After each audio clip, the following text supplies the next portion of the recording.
Hey, what is up guys? So pretty much in this video I just want to address my back glass right here. So pretty much it just shattered, mainly because the tree branch actually just hit this part and it just went all through out. So it's the original glass which came with the car. I'm going to get it changed. I'll let you know with the price. The price may be like 7,500. However, these things do happen.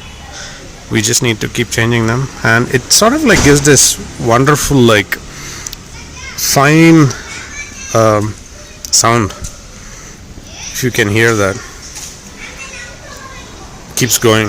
Yeah. So pretty much guys, I added the tape. Basically I used a little bit of insulation tape right there, and then a normal I don't know what you call this, 3M paper tape for safety, so that it holds up, because while driving it goes through a lot of movement. So pretty much just add it if you get into this kind of issue. There you have it. Thank you for watching. Give a big thumbs up if you did like the video, and do subscribe.